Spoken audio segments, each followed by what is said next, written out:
In the game of basketball, an offensive player standing still has a right to his position. Although a little contact is allowed, a defensive player cannot push, shove, or knock this player out of his or her established position. Instead, the defender has to go all the way around him. After the game was invented, it didn't take long for players to realize that by running their defender into a teammate with an established position, they could create an open lane to the basket or some extra space to work with. That was the thinking behind the original screen, and it still is today. And of course, you can use screens whether you have the ball or not.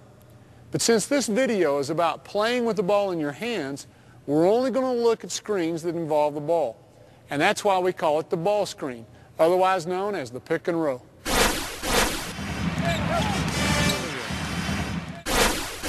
Consider that you can take advantage of the ball screen from triple threat or off the dribble, just like the one-on-one attacks you've seen in the previous chapters.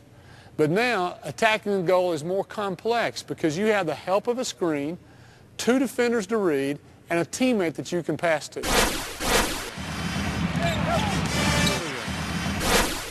The key to scoring with a ball screen is your ability to read the adjustments made by the defense and then react with the appropriate move.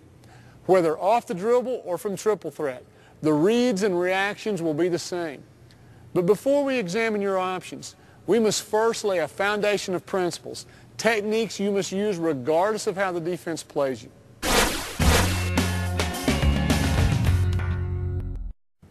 It is your responsibility as the ball handler to first set your defender up to be screened and then to control the space between yourself and the screen. This can best be illustrated when the screener is facing the sideline. Imagine a line parallel to the free throw line and perpendicular with the shoulders of the screener. This should form a giant letter T. When attacking off the dribble, you can set your defender up best by taking your defender below the line of the screen, that is, below the T. Now it's easier to control the space and hang your defender on the screen. A common mistake for ball handlers is to make the cut at an angle above the line of the screen. This gives your defender a chance to fight over the top and escape contact with the screen. It might even tempt your screener to help close the gap, but movement by your screener will result in an offensive foul most of the time. As you can see in the following clips, this principle works regardless of where on the court or at what angle your teammate sets the screen. Picture the T formed by the line of the shoulders and force your defender below that line.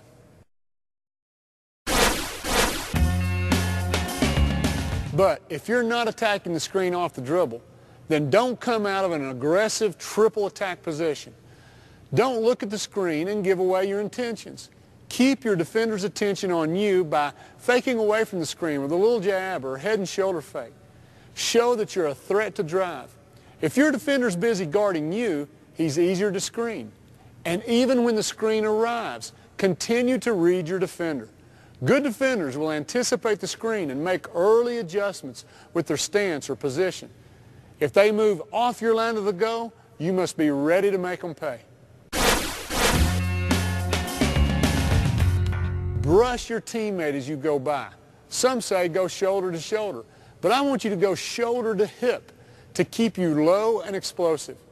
Close the gap between you and the screen and don't let your defender squeeze through over the top.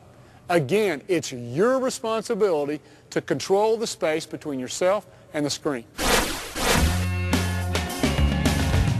Have a scoring mentality. Assume that the screen works and you're going to beat both defenders to the goal. Even if you're intent on passing to your screener, the best way to draw defense and open up passing lanes is to be a scoring threat. If you've applied these principles, then your man gets picked and you're free to score. So, the defense must adjust, and they will adjust. That's the sign of a good screen, to make the defense alter their positions. So now, take your mental game to the next level and read and react to each adjustment the defense can make.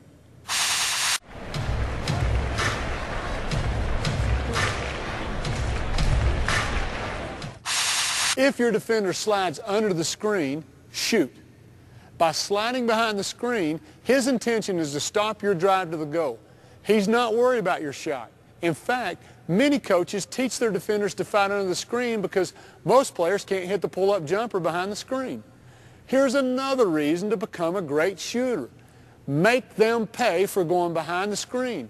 After you hit a few, defenders will try to fight over top, and you'll have no problem running them into the screen. If the defense doesn't want to switch, then the defender of the screen will pull a show and recover move called hedging. The hedge has two purposes. First, it buys time for your defender to recover by forcing you to dribble in a wider arc than usual. And second, it prevents you from turning the corner and getting to the basket.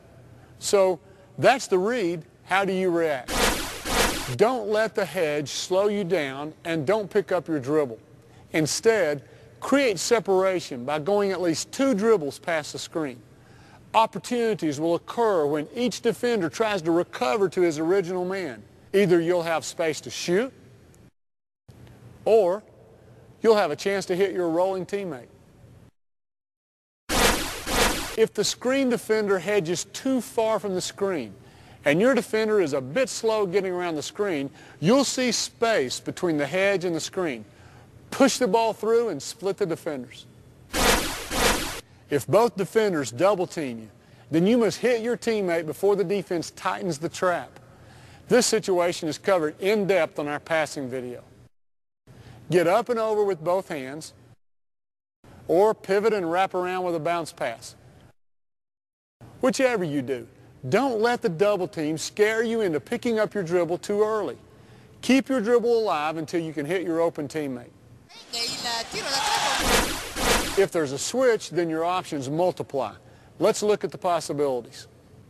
If the defenders are content to simply switch and your teammate gets a good seal, then wrap your bounce pass around your defender for the score. If the switch forces a mismatch for your teammate, then get him the ball in the post area where he can take advantage. If the defender of the screen overplays you with a jump switch, pass in the gap. Be ready to use your dribble attack on a switching defender. Your screener might be prevented from rolling or flaring. Consider a pullback move of some kind to draw the defender to you. It's a good fade because it looks like you're giving up. When he moves towards you, go by him. Just think of all the moves and combinations from the previous chapter. There's no screen that's successful 100% of the time. So be prepared to attack again if the defense plays the ball screen perfectly.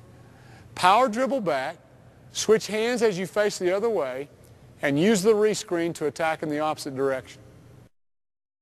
Difficile per Myers, ultimi 6 secondi dell'azione. Myers prova a costruirsi un tiro, va col tiro da 3. I'm sure you've noticed that the screener has a lot of scoring opportunities. In fact, one of the best ways to get open is to set a screen. To be successful at this, the screener must know how to set the screen, at what angle to set it, where the help defense is located, and know how to read the ball handler and the 2 defenders. The screener must know whether to slip,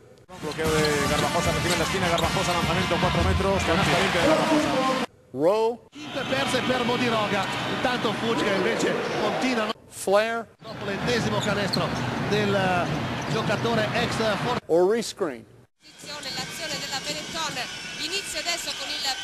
But these are perimeter skills without the ball, and they're covered in our next video on playing without the ball. It's a natural complement and goes hand in hand with the video you're watching. Now, why should you consider playing without the ball? Because only 1 player out of 5 can have the ball at any given time. If everyone shares the ball equally, then you're going to spend 80% of your time without the ball. What are you going to do with all that time? Are you going to stand and watch like a spectator? Or are you going to move with intelligence and increase your chance to score? Find out and complete your perimeter skills with our next video on playing without the ball. Check for it at betterbasketball.com.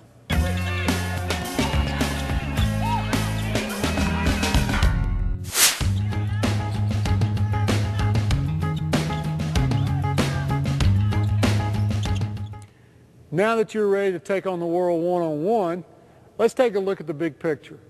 You'll make these moves with every intention to score, but you don't have to score to make a play. Your move to score will draw defensive help and allow you to pass to an open teammate who actually does the scoring. That's the difference between being called a great scorer and a great player. Great players score, but do all great scorers make great plays? So, set your mind on attacking, because a legitimate, honest move to score is the best way to draw defensive help and get your teammates open. Either you score or you set up your teammates to score.